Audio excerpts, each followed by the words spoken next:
নমস্কার, শুভ দোল পূর্ণিমা। সকলকে আন্তরিক শুভেচ্ছা ও ভালোবাসা জানাই, আর বড়দের আমার প্রণাম জানাই।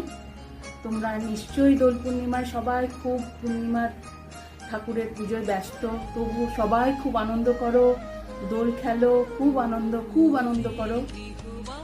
আমি একটু ঠাকুরকে আবির দিয়ে তোমাদের সঙ্গে আন্তরিক শুভেচ্ছা বিনিময় করছি। তোমরা খুব ভালো থেকো, আনন্দ করো।